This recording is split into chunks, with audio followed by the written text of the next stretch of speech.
स्वागत है आप सभी को फिर से। आज हम लोग कम्युनिटी हेल्थ नर्सिंग को आगे कंटिन्यू करते हैं, जिसमें कि यहाँ तक का क्वेश्चन हम लोग कर चुके थे। इससे आगे का क्वेश्चन आज हम लोग करने जा रहे हैं, और जहाँ पर भी एक्सप्लेनेशन की ज़रूरत पड़ेंगे वहाँ पर पूरी कोशिश रहेंगे कि आपको सारे तरीके से जो भी क्वेश्चन पूछे जा सकते हैं वो सारी चीज़ें आपको बताया जाए। और वैसे हम बताते आ रहे हैं, जो भी टॉपिक आपका स्टार्ट होते हैं स्टार्टिंग में आपको थ्योरी मिलता है उस टॉपिक के।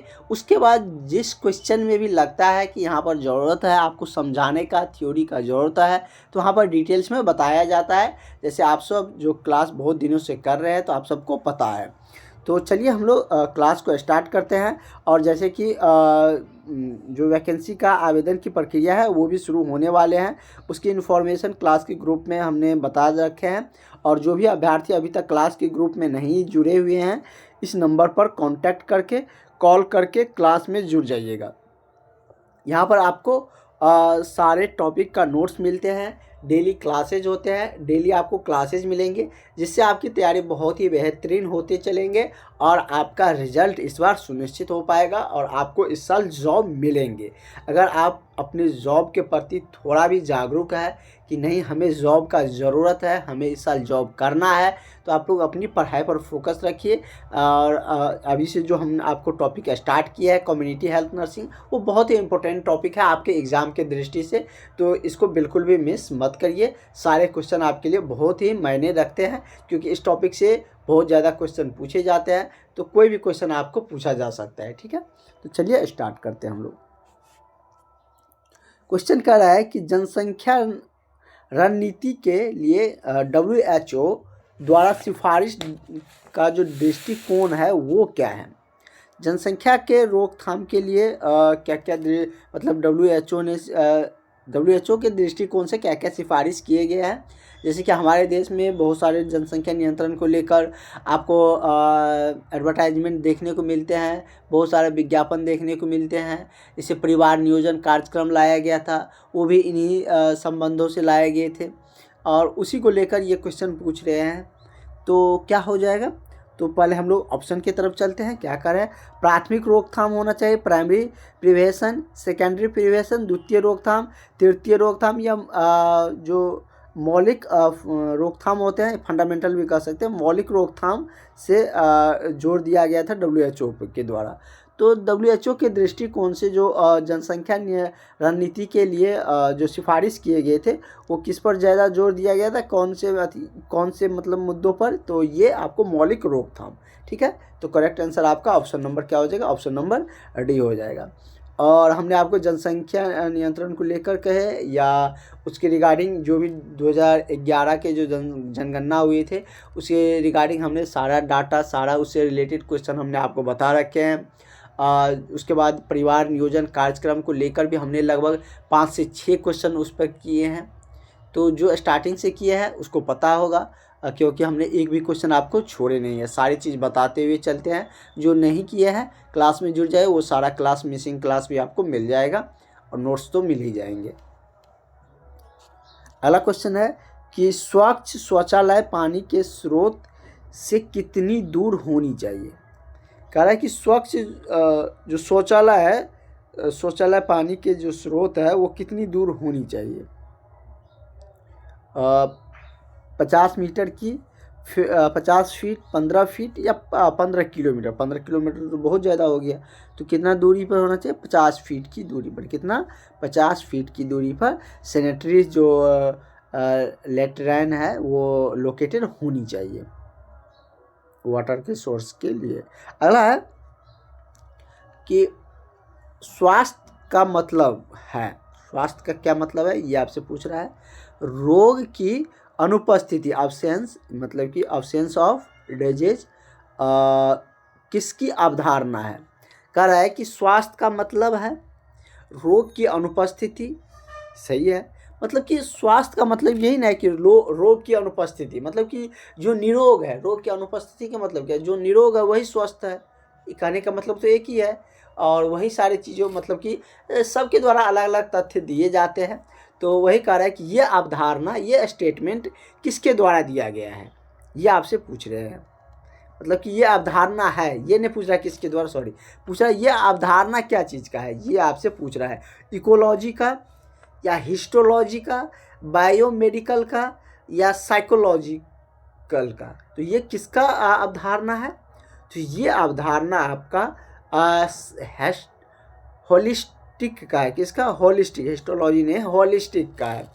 तो करेक्ट आंसर आपका क्या हो जाएगा? ऑप्शन नंबर बी हो जाएगा। Health means absence of disease is concept of क्या चीज? होलिस्टिक। ठीक है, करेक्ट आंसर आपका ऑप्शन नंबर क्या हो जाएगा? बी सही हो जाएगा।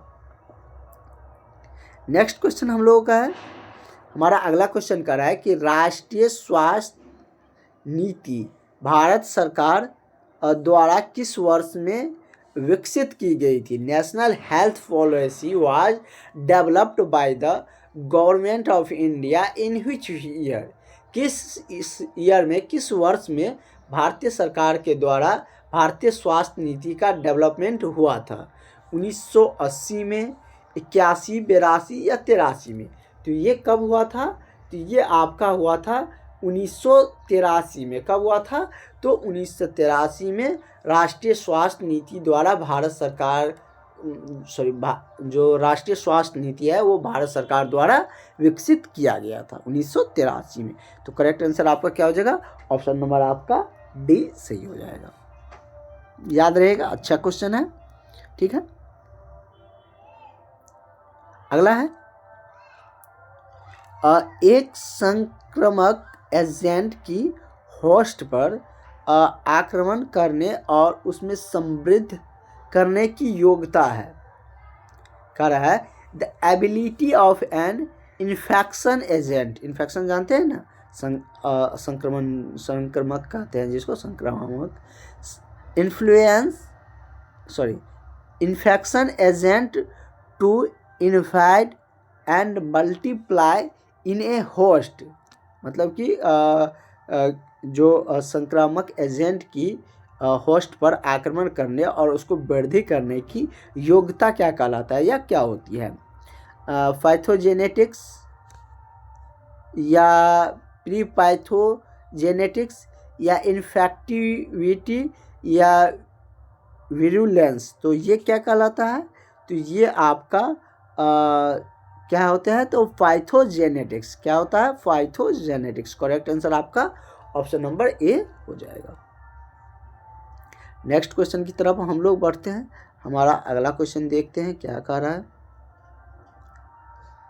यहाँ तक हम लोग कर चुके हैं। इससे आगे का क्वेश्चन हम लोगों का ये टीका को लेकर है, टीकाकरण को लेकर। कौन सा टीका के बारे में है ये भी देख लेते हैं। कह रहा है कि वैक्सीन जिसे फ्रीजर हिस्से में संग्रहित किया जाना चाहिए। 4 वैक्सीन के इसमें नाम दिए गया है। कौन से ऐसा वैक्सीन है जिसको फ्रीजर, मतलब कि जो ठंडा, फ्रीजर क्या चीज़, ठंडा करके वो टेम्परेचर में कम करके मेंटेन करके रखता है। बहुत सारे चीज़ आप लोग खाना भी फ्रीजर में रखते होंगे ना। और आप अच्छे मेडिसिन दुकान में जाते होंगे जहाँ पर सभी टाइप्स के मेडिसिन होते हैं, तो वहाँ पर देखते होंगे कि फ्रीजर जरूर मतलब कि होते हैं, या तो बड़ा या छोटा किसी भी टाइप में फ्रीजर होते हैं। उसमें बहुत सारा मेडिसिन रखा जाता है जिसको कम टेम्परेचर या जिस टेम्परेचर पर भी रखना रहता है उस टेम्परेचर पर मेंटेन करके उसको रखा जाता है। ये पूछ रहा है कि इसमें से जो 4 वैक्सीन दिए गए हैं, इसमें से कौन सा ऐसा वैक्सीन है जिसको स्टोर किया जाता है फ्रिज कंपार्टमेंट में। तो जैसे DPT है, BCG टीका है, मेसल्स है, डिप्थोरिया है। ये सब हम DPT के बारे में हम लोग बहुत डिटेल्स में इसमें मिडवाइफरी में देखने जाएंगे। वहाँ पर हम लोग बहुत डिटेल्स में वहाँ पर जानेंगे। तो कौन से टीका को संग्रहित करके संग्रहित किया जाता है फ्रीजर में? तो ये आपका हो जाएगा क्या? तो मेसल्स को जो है वो किस में रखा जाता है? तो फ्रीजर में संग्रहित करके रखा जाता है। और BCG वैक्सीन के बारे में तो हम लोग कुछ क्वेश्चन करे भी है इस टॉपिक में भी। आप लोग स्टार्टिंग से जो सब क्लास कर रहे हैं उन सबको पता होगा कि इससे रिलेटेड क्वेश्चन हमने किए भी हैं। नेक्स्ट क्वेश्चन है कि पीने के पानी में क्लोराइड की उपस्थिति बचाती है, क्या चीज़ से बचाती है? जो पानी पिया जाता है या जहाँ फ्लडिंग क्षेत्र रहते हैं, कोई बाढ़ में लोग फंस जाते हैं, तो वहाँ पर तो चापाकल आप उपलब्ध नहीं करवा सकते और उसको पानी पीना है तो उसको क्या प्रोवाइड किया जाता है? तो हेलीकॉप्टर या किसी भी माध्यम से जो जैसे कि क्लोरीन सब की मिला हुआ जो गोली रहता है वो सब दिया जाता है ताकि पानी को क्या करे, प्यूरिफाई करके पिया जाए। यहाँ पर कह रहा है कि पीने की पानी में जो फ्लोराइड की उपस्थिति है वो क्या अब मतलब कि उपस्थिति बचाती है, किस चीज़ को बचाती है? फ्लोराइड की उपस्थिति, ये आपसे पूछ रहा है। तो फ्लोराइड हमने आपको बता रखा है बहुत सारा कि फ्लोरीन दांत, हड्डी, इन सब के विकास में क्या करते हैं, तो महत्वपूर्ण अपना योगदान देते हैं। तो अगर उसमें योगदान देता है तो उसी को क्षय से, उसी के नाश से बचाएगा। ठीक है, यहाँ पर आपको सरकारी ऑप्शन दिख रहा है तो ये मत करिएगा, किसी को टिक कर दीजिएगा। ठीक है, तो फ्लोराइड जनरली क्या होता है, डेंटल जो कैरीज होते हैं मतलब कि दंत क्षय की उपस्थिति बचाती है, मतलब कि दांत को क्षय होने से बचाती है पानी में जो भी फ्लोराइड की मात्रा होती है। ठीक है, तो करेक्ट आंसर आपका क्या हो जाएगा? ऑप्शन नंबर आपका सी सही हो जाएगा। ठीक है, कह रहा था कि presence of fluoride in drinking water prevent, क्या चीज़ को प्रिवेंट बचाता है?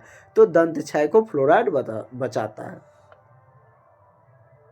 इसीलिए आप जब देखते होंगे कि दांत सब खराब होते हैं तो ये जो जैसे कि calcium chloride, carbonate, calcium fluoride, ये सब हमारे दांत की मजबूती के लिए, हमारे दांत के पोषक तत्व के लिए ज़रूरी होते हैं, उस टाइप का मेडिसिन भी दिया जाता है। अगला है ट्रैकोमा बीमारी है। ट्रैकोमा बीमारी क्या है? Trachoma is a disease of, क्या चीज़ का डिजीज है? तो जैसे कि हमने बहुत सारे डिजीज़ के बारे में देखे भी हैं कि कौन से डिजीज़ क्या होते हैं, जैसे कि टाइफाइड, मलेरिया, डेंगू, इन सब के बारे में जाने हैं। साथ ही उसके हैजा, इसके बारे में ये भी जाने थे कहाँ से कैसे फैलता है, बचाव के तरीका, इन सब पे क्वेश्चन आ चुके हैं, वो सब क्वेश्चन हम लोग किए हैं, इसलिए इस टॉपिक को हम लोग ज़्यादा क्वेश्चन कर रहे हैं। तो ट्रैकोमा बीमारी जो है वो कहाँ होती है? तो ये आपका आँखों में होती है। कहाँ पर? तो आँखों में ट्रैकोमा बीमारी होती है। ठीक है, तो करेक्ट आंसर आपका क्या हो जाएगा? ऑप्शन नंबर आपका डी हो जाएगा। और भी जैसे कि नाइट ब्लाइंडनेस, मोतियाबिंद, ये सब आँख में ही होते हैं। निकट दृष्टि दोष, दूर दृष्टि दोष, जरा दूरदर्शिता, ये सब कहाँ होते हैं? तो आँख का ही बीमारी है। ठीक है, करेक्ट आंसर आपका ऑप्शन नंबर डी हो जाएगा। नेक्स्ट क्वेश्चन है, शुद्ध पानी उपलब्ध होता है। The pure water is available form, किस फॉर्म में शुद्ध पानी उपस्थित होते हैं या हमारे लिए रहते हैं? गहरे कुएं से, डीप वेल, या सैलो वेल, उथले कुएं से जो कम गहरा है उनसे, या झरना से, स्प्रिंगिंग जो होती है झरना, आप लोग वाटरफॉल सब देखे होंगे ना, झरना सब से, या नदी से। तो नदी सब का पानी आप क्या पी सकते हैं? शुद्ध रहता है, पीने योग्य तो होता नहीं, नमकीन होते हैं या गंदे होते हैं। झरना के पानी भी अमूमन नमकीन होते हैं। उथले कुएं के पानी जो कम गहरा रहेंगे उसमें कीचड़ ये सब रहेंगे, धूलकण मिला रहेगा, उतना पीने योग्य रहेंगे नहीं। लेकिन गहरे कुएं का, डीप वेल का पानी पीने योग्य होता है, शुद्ध पानी होता है, इसलिए गहरे कुएं का पानी आज भी पिया जाता है। बहुत जगह आप देखते होंगे, अगर आपके नज़र में आ रहे हैं तो अगर आप राजस्थान से बिलोंग करते हैं, क्योंकि बहुत सारा स्टूडेंट राजस्थान का भी है, या आपने कभी राजस्थान गए होंगे या कभी आपने वीडियो रील्स में देखे होंगे, तो वहाँ पर देखते होंगे कि राजस्थान में कुएं के पानी अभी भी पिया जाता है। और कुछ समय पहले हमारे देश में बहुत जगह पर जब चापाकल नहीं था तो अमूमन इसी से पिए जाते थे। कुएं जगह जगह पर होते थे, अभी भी उस कुएं का निशान बहुत जगह बचा हुआ है, बहुत जगह कुआं है भी, भले पानी यूज नहीं किया जाता है लेकिन कुआं है। तो गहरे कुएं पानी से भी शुद्ध जो जल होता है वह उपलब्ध किया जाता है। ठीक है, तो करेक्ट आंसर आपका क्या हो जाएगा? ऑप्शन नंबर आपका ये सही हो जाएगा। कह रहा है कि रासायनिक कैगुलांट पानी से दूर करने के लिए प्रयोग किया जाता है। कोगुलेंट होते हैं, यहाँ पर आप देख सकते हैं chemical coagulant is use in water to remove. Chemical जो कोगुलेंट रहता है वो यूज किया जाता है पानी से क्या चीज़ को हटाने के लिए, जीवाणु बैक्टीरिया को हटाने के लिए, विषाणु वायरस को हटाने के लिए, या टर्बिडिटी मतलब गंदापन होता है, गंदापन को हटाने के लिए, या सैंड बालू को हटाने के लिए। तो कोगुलेंट एक रासायनिक कह सकते हैं कि उसका कंपोनेंट है। उसको यूज क्या चीज़ के लिए किया जाता है, तो उसका यूज किया जाता है आपका टर्बिडिटी को हटाने के लिए। क्या चीज़ को हटाने के लिए, तो टर्बिडिटी मतलब कि गंदगी को हटाने के लिए कोगुलेंट का उपयोग किया जाता है। और उसको मापने के लिए टर्बिडिटी रॉड, उस तरीके से बहुत सारा आता है, वो सब आपको उतना डिटेल्स में नहीं पूछेगा, वो इंजीनियरिंग का पार्ट है। जो पूछा जाएगा मेडिकल डिपार्टमेंट से पार्ट, यही क्वेश्चन बन सकते हैं।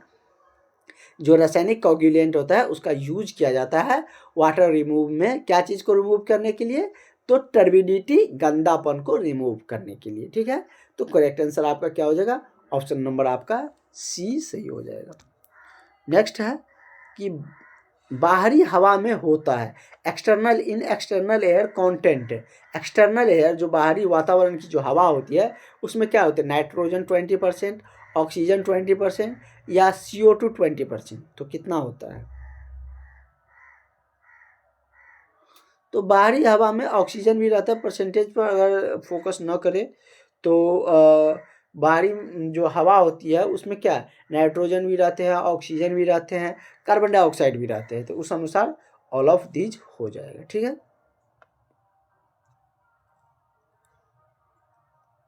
अगला है हम लोगों का फाइलेरिया, मच्छर द्वारा फैलता है। फाइलेरिया जो है वो कौन से मच्छर के द्वारा फैलता है, ये आपसे पूछ रहा है। इससे पहले हम लोग डेंगू के बारे में भी जाने थे, डेंगू किस मच्छर के द्वारा फैलता है, मलेरिया मलेरिया भी मच्छर के द्वारा ही फैलते हैं।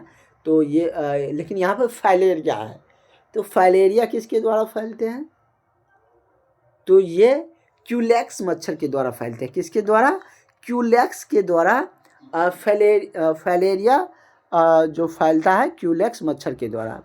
और एनाफेलीज के द्वारा क्या फैलता है, तो इसके द्वारा मलेरिया फैलता है। यहाँ पर फिर से हम रिपीट करके सारी चीज़ बता देते हैं। मलेरिया इसके द्वारा फैलता है, उसमें भी किसके द्वारा, तो मादा एनाफिलीज के द्वारा ये मलेरिया फैलता है। एडीज किसके द्वारा फैलता है, कौन से मच्छर के काटने से, एडीज मच्छर काटने से डेंगू होते हैं। क्या होते हैं, डेंगू। मतलब कि एडीज जो मच्छर होते हैं इसके काटने से डेंगू होते हैं। तो चारों ऑप्शन हम आपको, तीनों ऑप्शन बता दिए किससे कौन बीमार, मतलब कौन से मच्छर से काटने से क्या होते हैं। अब आपको कभी कन्फ्यूजन नहीं होंगे, जिस तरीके से हम आपको बता दिए हैं। और यही तो नहीं, इससे पहले भी कई बार बता चुके हैं, जहाँ पर भी क्वेश्चन आते हैं वहाँ पर हम आपको डिटेल्स में बता देते हैं। और भी जो क्वेश्चन में जहाँ पर इस तरीके से और भी जो आएंगे वहाँ पर बताते चलेंगे। वैसे तीनों तो बता ही दिए अब, मलेरिया के बारे, एनाफिलीज मच्छर से क्या होते हैं, क्यूलेक्स मच्छर से क्या होते हैं, एडीज मच्छर के काटने से क्या होते हैं, तो ये सब बता दिए। ठीक है, आगे हम लोग चलते हैं। और ये सब जो कि ठहराव पानी में ज़्यादातर फैलते हैं। नेक्स्ट क्वेश्चन हम लोगों का पोषक तत्व से है। कह रहा है कि पोषक पदार्थ जो आहार में अधिक ऊर्जा प्रदान करता है, किस पोषक पदार्थ से अधिक ऊर्जा मिलता है, ये आपसे पूछ रहा है। कार्बोहाइड्रेट, फैट, प्रोटीन या विटामिन। तो ये तो आपको पता होगा। तो सबसे अधिक जो ऊर्जा मिलती है वो कैलोरीज वो किससे मिलेंगे, तो ये आपको मिलते हैं किससे, तो फैट से। किससे मिलेंगे, फैट से सबसे अधिक ऊर्जा मिलते हैं। और कार्बोहाइड्रेट से इंस्टेंट ऊर्जा मिलता है, मतलब अगर तुरंत आपको ऊर्जा की ज़रूरत है तो कार्बोहाइड्रेट लेना चाहिए। और सबसे ज़्यादा कार्बोहाइड्रेट क्या चीज़ में होता है, चावल, आटा, जैसे रोटी आप सब खाते हैं, तो इन सब में ज़्यादा कार्बोहाइड्रेट होते हैं। फैट किस सब में होता है, जैसे मक्खन, दूध, दही, इन सब में क्या होता है, फैट होते हैं। प्रोटीन क्या चीज़ में होते हैं, तो जैसे कि दाल सब हो गया, ये सब प्रोटीन है, विटामिन, बहुत सारे चीज़ें, सब्जी, हरा सब्जी, गाजर, इन सब में क्या होता है, विटामिन होते हैं। जैसे विटामिन ए गाजर सब में बहुत अधिक मात्रा में पाए जाते हैं। विटामिन बहुत प्रकार के होते हैं, इसके बारे में भी हमने एक बार चर्चा किए थे, एक बार और उसको डिटेल्स में हम बता देंगे आपको, क्योंकि बहुत सारे स्टूडेंट न्यू स्टूडेंट भी है। अगला है कि सूक्ष्म पोषक है। सूक्ष्म पोषक क्या है, तो जो माइक्रोन्यूट्रिएंट्स होते हैं वो क्या चीज़ होते हैं, तो माइक्रोन्यूट्रिएंट्स आपका विटामिन्स होते हैं। क्या होते हैं, विटामिन्स होते हैं। तो करेक्ट आंसर क्या हो जाएगा, ऑप्शन नंबर आपका डी हो जाएगा। जो सूक्ष्म पोषक होते हैं माइक्रोन्यूट्रिएंट्स वो विटामिन्स होते हैं। तो करेक्ट आंसर आपका ऑप्शन नंबर डी हो जाएगा। अगला है कि नोज़ोकोमियल संक्रमण का दूसरा नाम क्या है। नाक और गले का संक्रमण, अतिसारी रोग या HIV। तो ये इस संक्रमण का दूसरा नाम क्या होता है। जैसे कोई संक्रमण का दो नाम होता है, तो इसका दूसरा नाम होता है अस्पताल में पर्याप्त संक्रमण को नोज़ोकोमियल कहते हैं, क्योंकि अस्पताल में बहुत सारा संक्रमण फैलाने वाले पेशेंट रहते हैं, तो वहाँ फैलेंगे ही। तो उस संक्रमण का दूसरा नाम ये, मतलब कि अस्पताल में फैलने वाले संक्रमण। आज का क्लास आप सबको बहुत अच्छा लगा होगा। अगला है कि रोग चक्र का चरण जिसमें संकेत और लक्षण स्पष्ट होते हैं, उसको कौन सा चरण कहते हैं। रोग चक्र का चरण जिसमें संकेत और लक्षण स्पष्ट होते हैं, तो उसको पूर्व रूप अवधि या पीरियडोमल पीरियड कहा जाता है। तो करेक्ट आंसर आपका क्या हो जाएगा, ऑप्शन नंबर आपका बी ऑप्शन नंबर आपका ये, मतलब कि रोग चक्र का रोग चक्र का जो चरण होते हैं वो आपका होता है चर्मित। क्या होता है, फैस्टिग्यूम। तो करेक्ट आंसर आपका ऑप्शन नंबर सी हो जाएगा, चर्मित। तो आगे का क्वेश्चन, रोग चक्र है, चक्र से चक्र चर्मित हो जाता है, नाम से भी आप सोच सकते हैं। तो आगे की जो भी क्लासेज और इन्फॉर्मेशन है वो आपको मिलते रहेंगे, और जो भी आपके दोस्त हैं उनके पास भी आप क्लास का वीडियो शेयर कर दीजिएगा, ताकि वो भी क्लास में जल्द से जल्द जुड़ सके। बहुत इंपॉर्टेंट टॉपिक चल रहे हैं, बहुत ही इंपॉर्टेंट क्लासेज आप लोगों के हो रहे हैं, बहुत ही ध्यान से पढ़िए, अच्छा से रिवाइज करिए, और निश्चित रूप से आपको सफलता मिलेगी।